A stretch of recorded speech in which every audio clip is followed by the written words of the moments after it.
COVID-19 vaccines are a hot topic right now, so we want to take a closer look at the facts and misconceptions. Joining us today, we have Dr. Joshua Wynn, the Dean of the UND School of Medicine and Health Sciences, and also the Chief Health Strategist for North Dakota. Welcome to North Dakota today. Thanks, Lisa. Nice to be with you this morning. Okay, everybody has like a ton of questions. Number one, it's, when is it my turn? And we're going to get to that for when you are going to have a vaccine. But I often ask this question when I hear someone has gotten their vaccine. You can have Pfizer or Moderna. So would you be able to kind of break down what are the differences between the two? Well, they're both actually very similar in many ways. Both of them are what we call mRNA vaccines, so they're produced on a similar platform. The big difference between them, which really isn't that much of a difference, is the time between the first shot and the second shot. For the Pfizer vaccine, it's 3 weeks. For the Moderna, it's 4 weeks.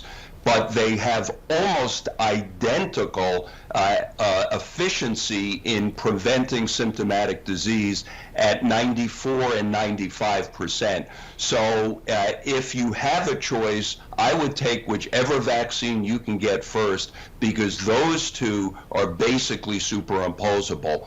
What we don't know is if you can mix the first shot with the Pfizer, for example, and the second with the Moderna. So what we do suggest is you get the same manufactured vaccine for both the first and the second shot. Okay, that's interesting. How about if someone has already had COVID and recovered? Should they still get vaccinated?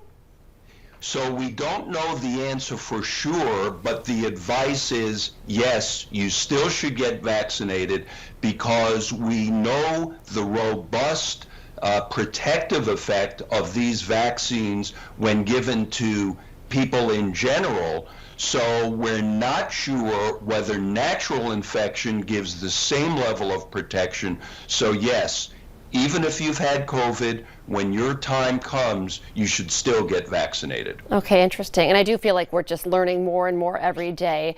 How about if you've had a vaccine, just like if you have had COVID, a lot of people ask this question: should you still wear a mask? Do you need to wear a mask? Do you need to follow all of those, social distancing rules? Another great question. So we know that the vaccine protects the individual extremely well. What we don't know is the very thing that you're talking about, which is, could the person still harbor the virus, not be sick from it, but transmit it to someone else? There is emerging data to suggest that vaccines also reduce the transmission, but this has not been fully worked out. So for now, our strong advice is people continue to follow the same public health careful approaches, such as wearing a mask where appropriate and so forth, keeping physical distance, because it is possible that people may be able to transmit the virus even though they themselves do not get sick from it. So yes, we are recommending a continuation of the same strategy. Now, we will learn more in the next couple of months, and I hope that we'll be able to tell people you don't have to be as worried about transmitting it, but we don't know that yet for sure, so please continue to wear a mask. Okay, but that also goes along. I'm like,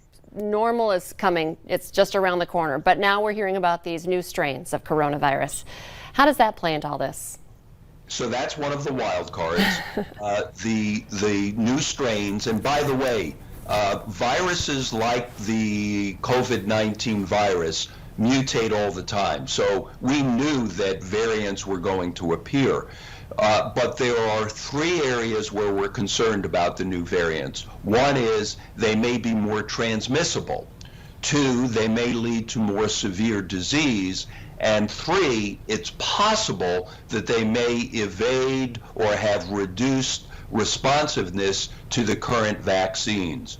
The preliminary data suggest that the resistance to vaccines is only relative, and we still should be protected, but we don't know for sure.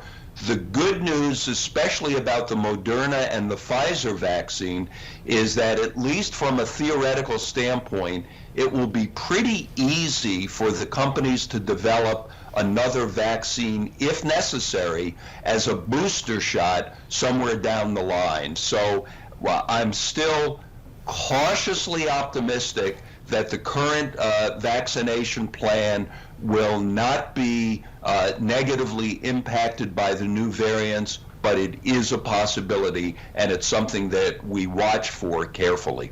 Well, it was great to visit with you today, and your confidence and calmness hopefully will help all of us as we continue to live during this pandemic. Thank you so much for your time. Pleasure to be with you this morning. Thank you. We'll be right back here on North Dakota Today.